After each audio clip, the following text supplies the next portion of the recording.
예, 안녕하세요. 반갑습니다. 김재윤이라고 합니다. 바로 발표 시작하겠습니다. 이 제목 보시면은 법률은 법률이고 네트워크는 네트워크인데 조금 의아해하실 수도 있는데 컨텐츠는 이렇습니다. 먼저 소개를 좀 해드리고 이 법률이라는 게 뭐냐, 리걸 코드 시스템이 뭐냐를 먼저 말씀을 드리고요.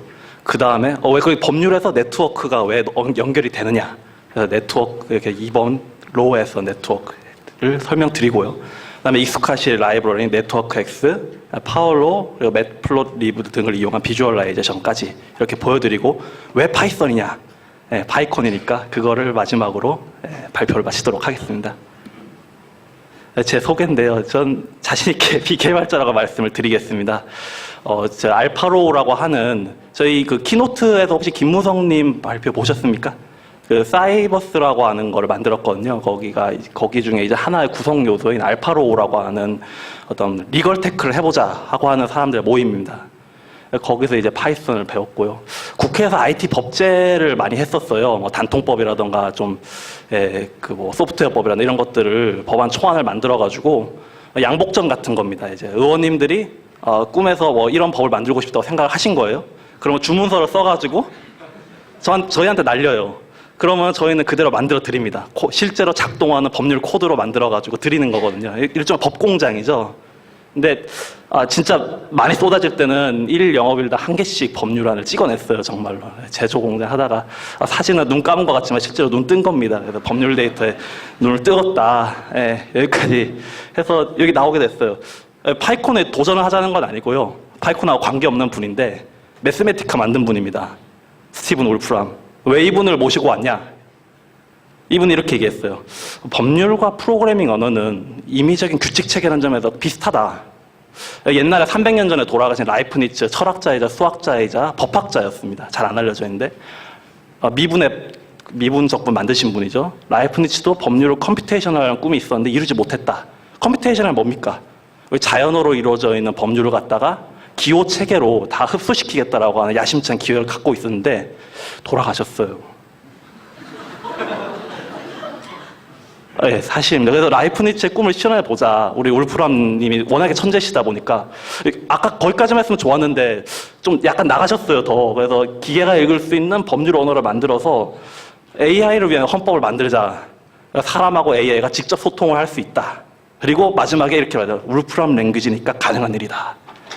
예, 그렇습니다. 파이썬으로 할 수 있지 않을까요? 그래서 왜 진짜로 갔냐? 진짜 스티브 울프람 님이 천재신 게 진짜 비슷해요. 제가 파이썬 배워보면서 느낀 건데 예를 들어 조건문에 의해 효력이 발생한다는 점 법률과 코드가 동일합니다. 그리고 definition이 있어야 돼. define을 해가지고 우리 예를 들어서 모듈이나 이런 거 함수 만들잖아요. define 앞에서 해두면은 뒤에서 그거만 불러오면 쓸 수 있어요. 그래서 그런 식으로 법률에서도 민법상 재단법인에 따른다. 이런 식으로 하면은 민법을 그냥 쭉 끌고 와서 실행을 시키는 겁니다. 그런 식의 flow of execution이 있어요. 그 다음에 네 줄 띄어쓰기인데 법률에도 띄어쓰기가 있고요.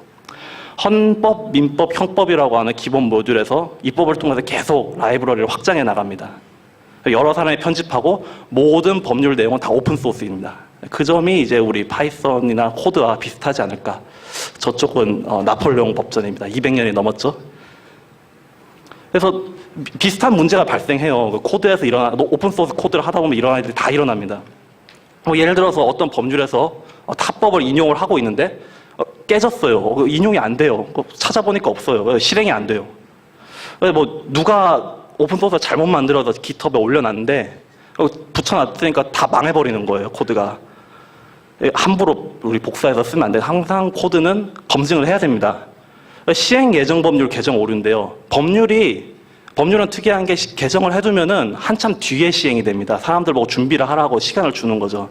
근데 시행 예정 법률이 이렇게 켜켜이 쌓여 있는 상황에서 법률을 또 시행되기 전에 또 바꿔버리는 거예요. 근데 잘못된 버전을 개정해버려서 덮어쓰기가 잘못되죠. 그러면 이제 코드가 와장창 깨집니다. 그래서 법률에도 깃허브가 필요한 거 아니냐 생각이 들고요. 마지막으로 여기 리팩토링 주제로 발표가 2번 있었는데요. 알기 쉬운 법령 정비 사업이라는 것이 원래 한글이나 한자나 일본어투로 되어 있는 법률을 싹 고쳐가지고 깨끗하게 만드는 작업입니다. 원래는 같은 기능을 하도록 해야 되는 게 리팩토링 맞죠? 근데 리팩토링을 했다고 생각했는데 잘못한 거예요. 그래가지고 특가법이라고 하죠. 특가법상 문제가 발생해가지고 일정 기간 동안 다수의 성범죄자들이 구제를 받았어요. 네, 큰 사고가 난 겁니다. 리팩토링 사고죠, 이게. 죄형 법정주의이기 때문에 우리가 법률을 잘못 만들면은 처벌을 할 수가 없습니다. 왜 이런 문제들이 생겨나는가? 저는 이게 법률의 복잡성 증대 때문이 아닌가라고 조심스럽게 추측을 해봤습니다. 우리 법률은 글자가 1,700만 자고요. 법률관 인용은 4만 건입니다. 뭐 데이터로 보면 그렇게 많지는 않아요. 근데 저게 우리가 읽고 실행해야 되는 법률이라는 점에서 문제가 있습니다. 연평균 7% 성장, 10년만 지나면 2배가 되는 그런 속도고요. 원래 법원 이런 게 있어요. 법률의 부지를 용서해서는 안 된다. 나 법률 몰랐어요. 살인해놓고 난 법률 몰랐어요. 한다고 처벌을 안 할 수는 없죠. 그런데 법률이 너무 복잡해서 못 읽는 상황이 오면은 법률의 부지를 용서해야 하는 시대가 올 수도 있는 거 아닌가라고 영국의 작고하신 톰 빙엄이라고 하는 대법관께서 말씀하셨습니다. 시스템 복잡성이 계속 증가를 하고 있는데 기계의 도움이 필요한 거 아니냐 했는데 기획은 이렇게 아주 거창했는데 일단 단순한 데이터 분석, 머신러닝도 아닙니다. 아주 단순한 데이터 분석부터 한번 같이 시작해 보도록 하겠습니다. 먼저 데이터 분석할 때는 도메인 영역에서 이제 데이터가 어떻게 생겼는가 한번 봐야 되겠죠? 우리 뭐 네트워크 분석 아마 다 잘 하시기 때문에 빨리 넘어갈게요. 한복 그리기 문제죠. 케니스 베르크다리. 한 번에 어떻게 건너요? 이거는 데이터 추상화의 한 방법입니다. 그러니까 우리 섬하고 다리로 이루어져 있는 그 그림을 갖다가 점과 선으로 단순화시켰죠. 저기 점들이 다 노드이고 점과 점을 연결하는 것들이 엣지 또는 연결, 링크 이렇게 얘기를 하고 있습니다. 우리 같은 경우에는 법률이 섬이 되고 법률끼리 서로 인용하는 관계가 다리가 되겠습니다. 네트워크는 두 가지로 구성되어 있죠. 네트워크 노드하고 연결로 구성이 되어 있는데 그 특성들을 한번 보겠습니다. 크기가 천차만별이에요. 한 줄짜리 조문도 있습니다. 판사의 정원은 몇 명으로 한다. 끝입니다. 이런 거 판사 정원법이라고 그러는데요. 1,000개가 넘는 법률도 많이 있죠. 뭐 민법이라든가 이런 큰 법들. 우리 정부 생긴 지가 70년이니까 70년인데 그 전에 법령들도 우리한테 영향을 미쳐요. 심지어는 조선 총독부 법령도 아직까지도 지금은 다 정리가 됐는데 아직도 그 흔적이 남아 있습니다. 법률 네트워크가 문제가 네트워크 변화가 너무 많이 돼요. 여기 옆에 그림을 굳이 가져온 이유가 얼마나 이게 다이내믹한 네트워크인지 보여드리려고 하는 거거든요. 수많은 법률들이 합쳐져서 자본시장법이라고 하는 엄청나게 큰 법률이 태어났습니다. 금융, 핀테크 하시는 분도 아시겠지만 자본시장법 너무 복잡해서 사람이 읽을 수가 없어요. 힘들어요. 없진 않습니다. 연결 인용인데 법률끼리 그러면 인용하는 게 뭐냐? 이건 뒤에서 한번 볼게요. 근데 이 인용이라는 것의 특징은 보통 우리 네트워크 분석할 때 페이스북 같은 거는 친구다 아니다. 양방향인데 이 법률 네트워크는 방향성이 있습니다. 인용 네트워크랑 똑같아요. 그 학술 인용 네트워크, SCI라 그러죠. 그리고 강도가 있어요. 몇 번 인용하느냐. 난 민법을 2번 인용했어, 3번 인용했어. 다 다르게 처리를 할 수가 있습니다. 데이터상. 연결 종류를 크게 두 가지로 나누면요. 인용, 적용, 준용은 우리 코드에 있는 디파인하고 거의 같습니다. 어디에 미리 설정을 해둔 걸 불러와서 쓰는 거죠. 동어 반복이면 소프트웨어법이랑 소프트웨어법에 따라 소프트웨어를 말한다. 다시 정의할 필요는 없어요. 소프트웨어가 뭐라고 저기 복잡하게 정의를 다 해놨거든요. 한 번만 누가 코드를 써주면 불러오면 되는 겁니다. 근데 문제는 특례예요. 이런 거는 좀 그런데 그러니까 국유재산법에는 국유재산을 전대, 그러니까 서브리스라 그러죠. 한 번 빌린 국유재산을 다시 또 빌려주는 걸 하지 말라고 하고 있어요. 공유경제를 하지 말라는 거죠. 그래서 그런데 불구하고 국유재산을 전대해서 사용하게 할 수 있다라고 규정을 하고 있어요. 역접입니다. 그러니까 이거는 국유재산법에 보면 분명히 안 되는 행위인데 이 법을 보면 되는 행위예요. 근데 이 법을 보기 전까지는 모르겠죠. 불이 탑니다, 이거는. 법률이 1,400개인데 이걸 우리가 다 알 수 있을까요? 그래서 이 연결의 방향이 중요한데 내가 어떤 A라는 법률이 다른 법률을 인용하는 연결, 이건 타법 인용이라고 해요. 밖으로 나가는 방향의 연결이죠. 이거는 입법자들 의도적으로 설계한 겁니다. 그 법률 만들 때 쭉쭉 다 써놓은 거예요, 목록으로. 단기간에 많이 만들 수 있어요. 법 읽어보면 알 수 있어요. 근데 이제 문제인 건 저 피인용입니다. 이 법률이 어디에서 인용되는가? 특히 그 특례로 인용될 때 문제가 크죠. 이 법 이런 줄 알았는데 저 법에서 보니까 이게 아니네? 라는 게 피인용에 따라서 나타날 수 있는데 피인용이 안 보여요. 영링크가 없어요, 법률에는. 위키 문서에 보면은 막 백링크, 영링크 그런 거 있잖아요. 그게 없어요. 그래서 의도적으로 설계도 불가능하고 증감도 불가능해서 한번 분석해봐야 돼요. 그래서 오늘 제가 하려는 게 이겁니다. 한번 해볼게요. 법률을 어떻게 변해왔는가? 데이터가 지금 사실은 선행 연구에서 했던 데이터입니다. 우리 국회 법률 웹페이지를 크롤링을 한 7번 해가지고 이제 그 스냅샷을 7번 찍은 거죠. 그 변화를 한번 볼 거예요. 근데 우리 이거는 생략할게요. 뭐 크롤링은 워낙에 좀 이렇게 반복 작업이 많잖아요. 그 외교하고 그 소세지 만드는 거는 그 속을 보려고 하지 말라라고 비스마르크가 하신 것처럼 저희도 이걸 생략하고 넘어가도록 하겠습니다. 그래서 자세한 코드는 넘어갈게요. 데이터 빈 리스트 만들어서 판다스로 리드 엑셀 하고요. 코드는 굉장히 간단합니다. 그래서 네트워크 엑셀 불러와가지고 여기서 한 가지 특장점이 우리가 그대로 데이터를 그대로 쓸 수 없고요. 판다스 데이터 프레임 이런 거를 여기에서 네트워크에서 쓰는 그래프라고 하는 걸로 넣어줘야 돼요. 그러니까 네트워크라는 거는 지금 우리 리스트나 판다스 데이터 프레임워크랑 좀 다릅니다. 한번 볼게요. 그러니까 네트워크 X에서는 그래프형을 여러 가지로 나는데 아까 말씀드렸던 네트워크의 성질 보셨죠? 웨이트, 그러니까 강도고요. 디렉션, 이거는 연결의 방향입니다. 방향성하고 강도가 아무런 그 차이가 없는 그냥 그 1과 0으로 이루어진 그래프들 있죠. 그런 것들, 페이스북이라든가 이런 것들은 그냥 그래프라고 하는 그냥 그 명령어를 써주면 돼요. 근데 우리 법률 네트워크 같은 경우에는 아까 보셨듯이 디렉션하고 웨이트가 다 있습니다. 그래서 멀티, 다이 그래프 이거를 계속 써주시면 됩니다. 불러올 때 멀티 다이 그래프라고 이렇게 할 수도 있고요. 빈 어떤 그래프를 만들 수도 있고 그렇습니다. 네트워크의 크기인데요. 노드의 수는 꼭 법률의 수겠죠.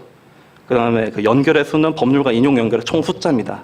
아까 보신 데이터에서 이 행의 숫자가 되겠죠. 물론 헤드는 헤더는 하나 빼주셔야 되고요. 이게 뭐 연구재단법에서 공공기업 운영에 관한 법률로 넘어간다라고 하는 하나의 연결입니다. 한 줄씩이 다.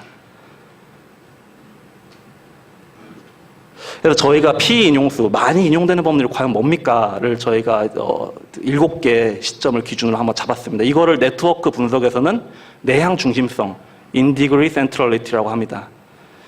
내향 중심성이 공식이 여러 개가 있는데 여기 네트워크 X에서는 이 피인용수를 그대로 쓰는 게 아니라 이걸 노드수 빼기 1로 정규화를 해줍니다. 나눈다는 뜻이죠.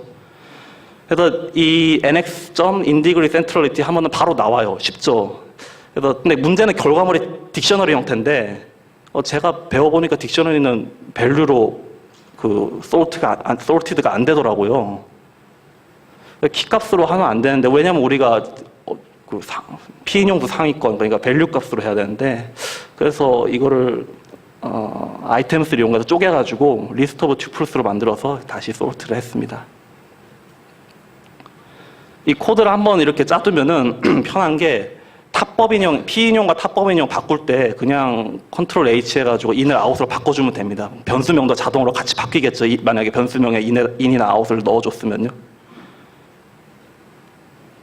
그래서 이 세 가지 우리가 정한 함수, 그러니까 네트워크 사이즈, 그리고 그 피인용수 탑 10, 그 다음에 탑법 인용수 탑 10을 7개 연도에 대해서 반복 시행을 해주겠습니다.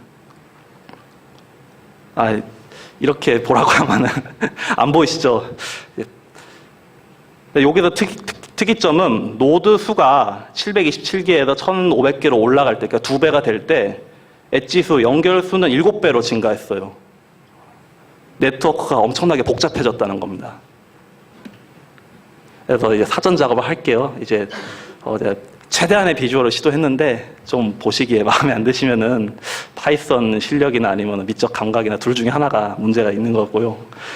그래서 시본에서 스타일하고 기본 팔레트만 좀 빌려와서 쓰고 나머지는 다 맷플롯 리브입니다. 그래서 폰트 매니저로 이제 폰트 설정을 하는데 뭐 RC 파람이라 그러죠. 전역을 안 하고 저는 그냥 일일이 다 로고토하고 노토라고 하는 변수명을 만들어줘가지고 다 씌우도록 하겠습니다.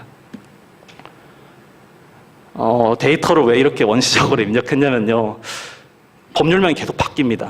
보시면은 예전에는 이제 교육법이라고 하던가 뭐 이런 것들이 초중등 교육법, 고등교육법 이런 식으로 분법이 돼요. 뭐 그런 사례가 굉장히 많습니다. 그래서 뭐 자본시장법 같은 것도 아까 보셨다시피 여러 가지 법률에서 다시 합치고 뭐 쪼개고 그래서 연속성이 없어요. 그래가지고 사실은 여기서 그 순위값을 뽑아내면 된다고 생각했는데 그냥 이렇게 넣었습니다. 그래서 보시면요.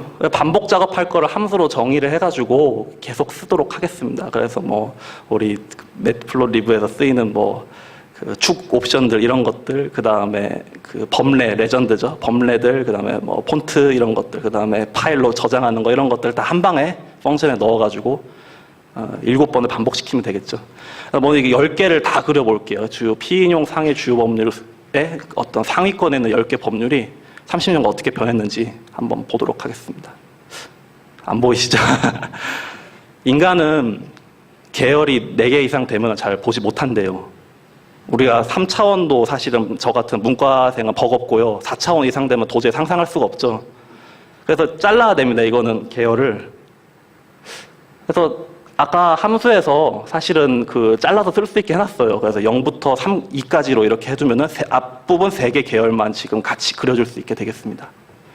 그리고 매트플롯리브에 일립스, 그러니까 타원이죠. 타원 도구가 있어요. 그래가지고 패치를 이렇게 탁탁 붙일 수가 있거든요. 뭐 포인트를 주고 싶은데 그걸 이용해가지고 물음표를 붙여놨어요. 이건 우리 마음속에 있는 그래프입니다. 우리 법률 법학을 배우면은 민법, 헌법, 형법, 상법이 기본법이거든요. 가장 많이 인용되는 게 당연한 거예요. 당연한 건데 2010년부터 이상한 일이 벌어져요. 도대체 민법보다도 많이 인용되는 저 물음표가 무엇이냐. 예, 그렇습니다.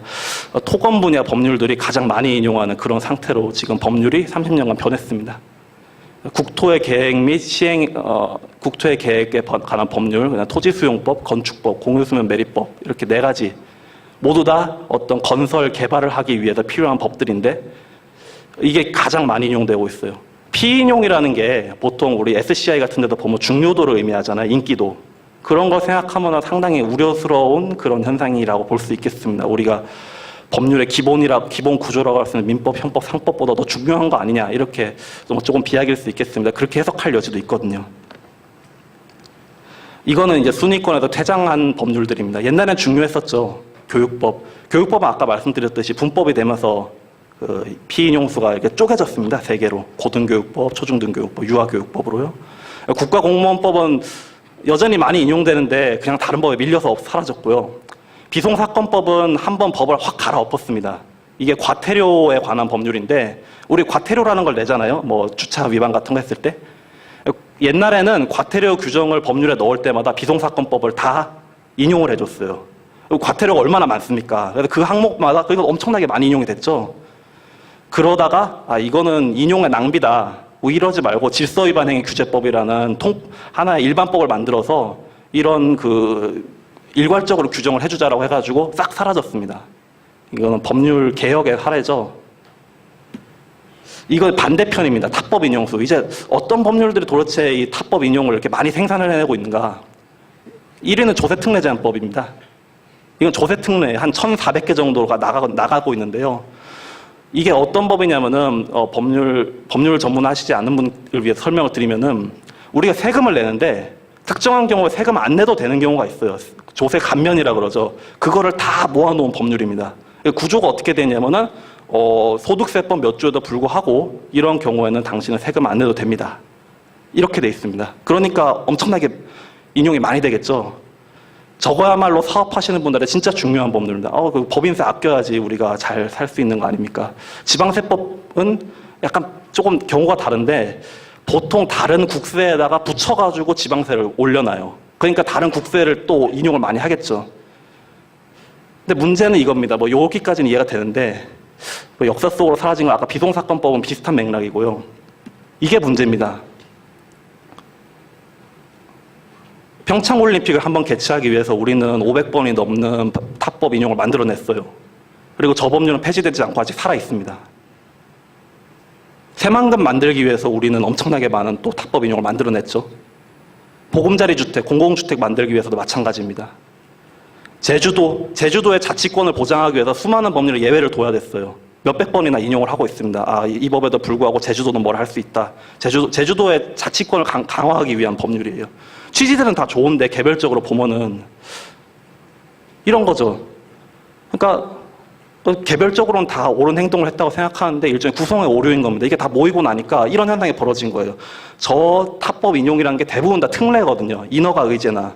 인허가 의제라는 거는 원스톱으로 다 허가를 내주는 겁니다. 이 사업 허가만 받으면은 뭐 땅도 개발할 수 있고 뭐 초지, 그러니까 우리 목초지도 다 훼손할 수 있고 이런 것들. 그래서 이런 개발 사업을 하기 위해서 그 국토나 토지에 관한 법률을 많이 인용하다 보니까 이거랑 이게 사실 동전의 양면과도 같은 거죠. 저쪽이 있었기 때문에 이쪽이 이렇게 된 겁니다. 뭐 관련된 걸 한번 보시면은 우리 그 네트워크 상에서 특별법이나 특례법이 차지하는 비중이 어떤가를 한번 내봤어요. 우리 네트워크 노드하고 엣지에서 특례법이나 특별법을 if하고 in이라고 하는 아주 간단한 방법을 이용해가지고 저렇게 분류해낸 겁니다. 원래 2%, 3% 노드나 엣지나 다 그 정도밖에 차지 안 하던 것들이 2015년에 와서는 연결 기준으로는 거의 한 17%를 차지하게 됐고요. 법률 숫자 기준으로는 한 9%를 차지하게 됐습니다. 이렇게 특별법과 특례 인용으로 점점 법률이 이렇게 복잡해지는데 우리가 이걸 계속 보고 있어야 되는 거냐 고민이 좀 깊어지는 시점이라고 보입니다. 가장 정확한 건 엣지에서 이제 특별법이나 특례법을 제거하고 피인용수 변화를 관찰하는 건데요. 전에 한번 해본 거라서 여기서 생략을 좀 하겠습니다. 이거는 그 코드입니다. 아주 간단합니다. 그냥 if하고 in하고 사용해가지고 그냥 골라냈습니다. 엣지 리스트 오브 튜플스에서 첫 번째 0번째 엘레먼트가 이제 그 인용을 하는 법률이고 인용 주체고 첫 번째 그러니까 두 번째죠. 두 번째 엘레먼트가 이제 인용을 당하는 그 피인용되는 법률이죠.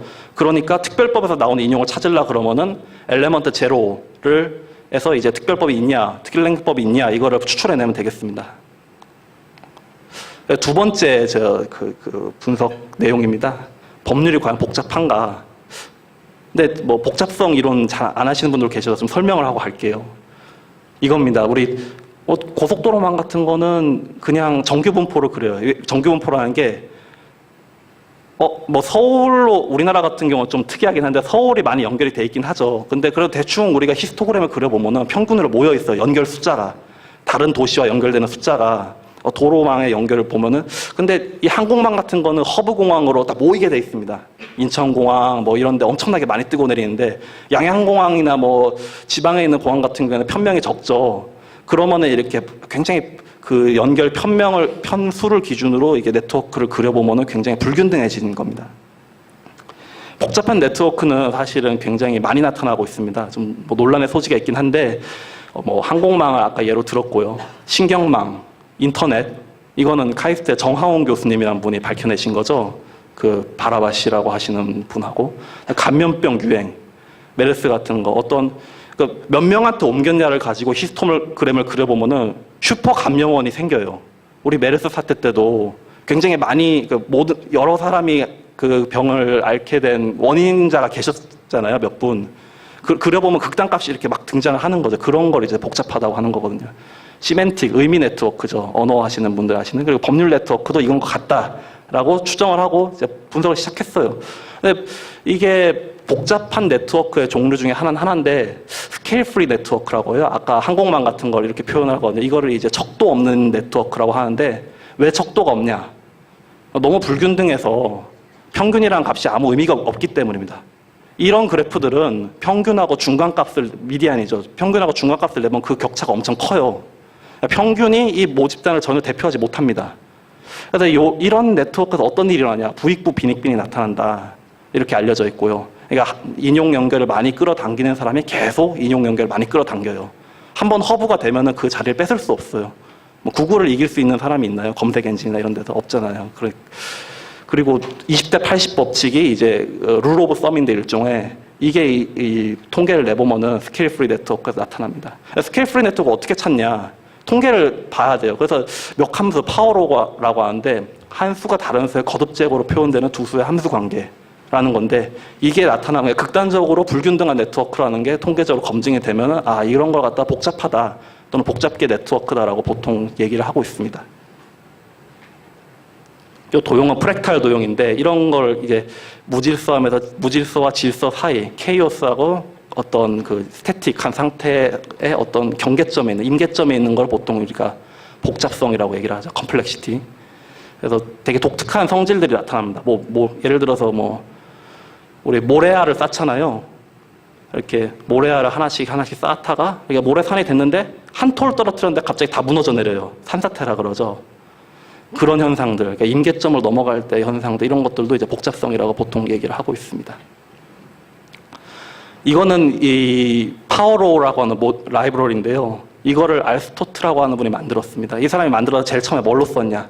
지프의 법칙을 검증했어요. NLP나 자연어 처리나 언어 분석하시는 분들은 아실 텐데, 우리 자연어들은 언어가 사용되는 빈도수대로 이렇게 그 cumulative distribution function이라고 그러죠. 그 누적 확률 분포를 그리면은 이렇게 로그 평면에 그럴 때 직선이 나와요. 이게 몇 함수라는 거거든요. 그러니까 어나 더 같은 거 굉장히 많이 인용되는 거 있고, 한 번씩밖에 사용 안 되는 게 또 엄청나게 많아요. 이런 굉장히 불균등한 네트워크가 불균등한 그런 분포를 보인다라는 점이 지프의 법칙입니다. 파워로의 기능이라는 거는 그 네트워크가 좀 불균등해 보이는데 정말로 복잡하냐를 검증해주는 그런 네트워크죠.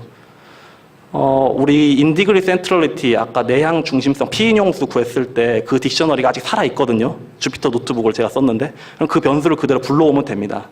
다만 이제 정교화를 풀어줘야 되겠죠. 아까 정교화 된다고 했잖아요. 그래서 노드수 빼기 1을 다시 곱해줘가지고 다시 이제 실제 피인용수로 돌려주고, 그렇게 우리가 쓰고, 이거를 파워로 연산할 때 한 가지 주의점이 로그 평면에서 되는 거기 때문에 0은 계산이 안 됩니다. 그래서 법률은 스스로를 인용한다, 한 번씩 인용하는 거 아니냐라고 이렇게 좀 애드호크한 가정을 써가지고 다 1로 만들어줬습니다. 0에서 연산이 안 되는데 한 번도 인용이 안 되는 한 몇백 개의 법률을 다 버릴 수는 없지 않습니까, 데이터를. 그거는 그래서 피인용수가 과연 몇 함수를 따르는가, 이거는 검증의 방법이고요. 이 디스턴스라는 게 있습니다. 이게 그 머신러닝 해보시는 분들을 보시면 손실함수랑 비슷한 개념이에요. 로그 손실함수에 가깝다고 제가 알고 있는데, 그러니까 제가 로그 라이클리후드, 로그 우도 추정이라는 걸 쓸 건데, 그게 바로 로그 손실함수가 최저가 되는 점에서 선을 그었을 때, 그러니까 추정이 가장 잘 됐다는 거죠. 머신러닝이 잘 됐다라는 걸 의미하는 겁니다. 몇 함수의 추정치, 그리고 이런 것들입니다. 보시면은 저희는 이게 얼마나 더 근접한지를 볼 때 두 개 간의 비교를 해줍니다. 우리 파워로 몇 함수하고 비슷한 게 로그 정규분포라는 게 있어요. 로그 노멀. 그 로그를 씌웠을 때 정규분포가 되는 거. 반대죠.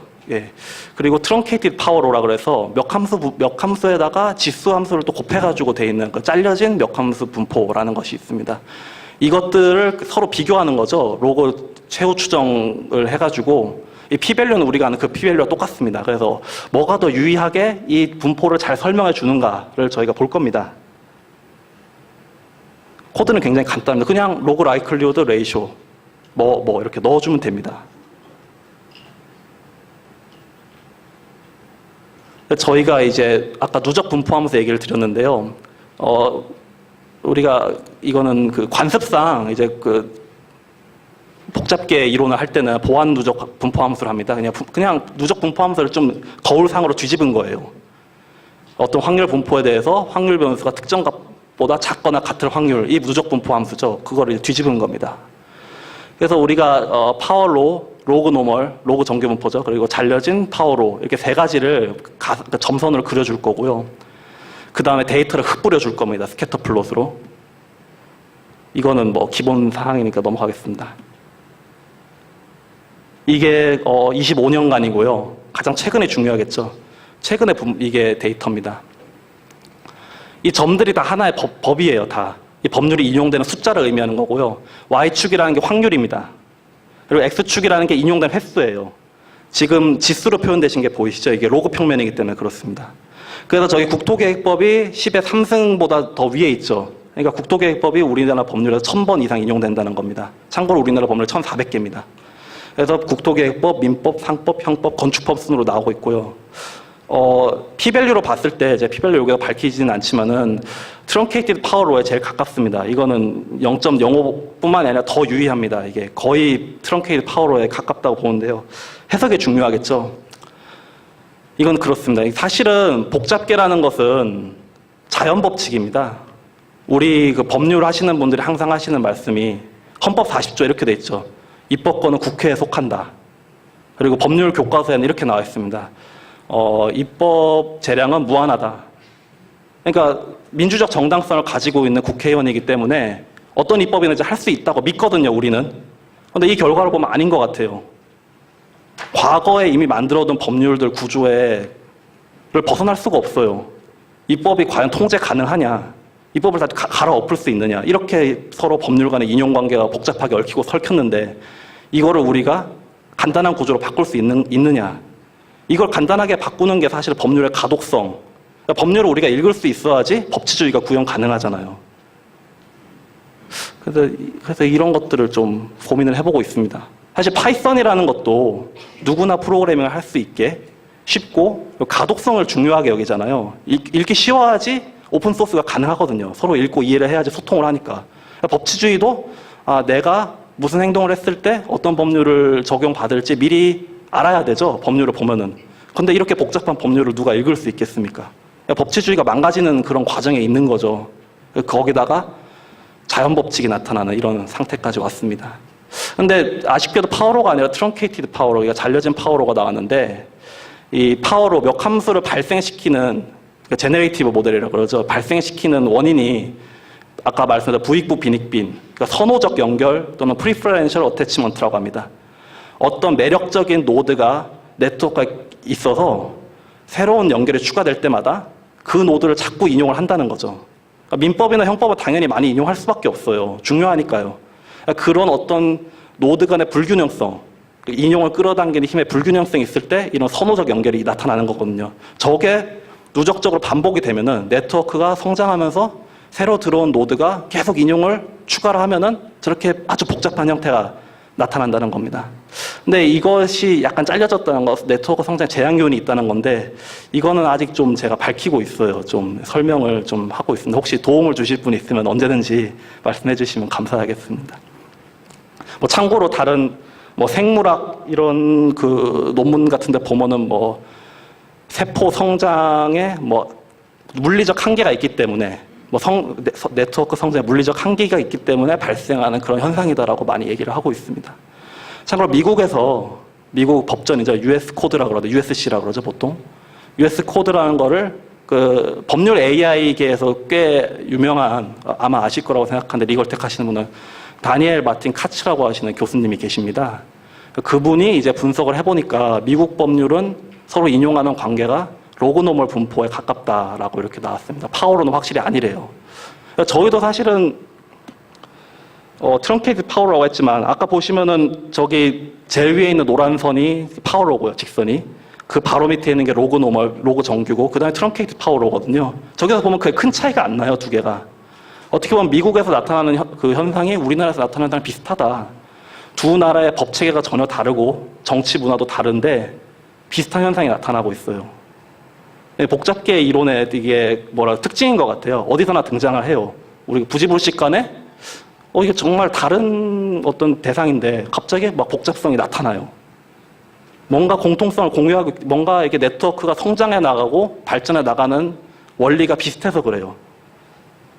법제를 해보면은 그 프리퍼런셜 어태치먼트 실제로 등장을 합니다. 뭐 예를 들어서 여러분께서 코딩을 하실 때 새로운 예를 들어 라이브러리를 만든다고 하실 때 또는 뭐 코드를 쓰실 때 맨날 쓰는 라이브러리 있으시잖아요. 유명한 것들 판다스 뭐 데이터 할 때 판다스 쓸 수밖에 없고 그런 걸 만약에 인용 숫자로 집계를 한다면 얼마나 될까요? 굉장히 많잖아요. 그게 많이 쓸 수도 예를 들어 제가 오늘 쓴 파워로 같은 거 몇 번이나 쓰이겠습니까? 이거는. 이런 것들이 그 법률에 있거든요. 특히 아까 말씀드린 개별사안 특별법 같은 경우에는 특별법은 남을 인용을 하는데 특별법을 인용할 법률은 없어요. 특별법이라는 건 어떤 사업을 하기 위해서 주로 특례를 주는 건데 자기가 다른 일반법에 예외를 주고 싶은 것들을 인용은 잔뜩 하는데 특별법을 누가 인용을 하진 않아요. 그런 것들이 이제 뭉쳐져서 이런 결과가 나왔다고 보입니다. 이거는 그 2005년에 미국의 스미스라고 하시는 분이 한 말씀입니다. 우리 법률은 가장 크고 접근성이 있고 잘 문서화가 된 인간이 만든 네트워크다.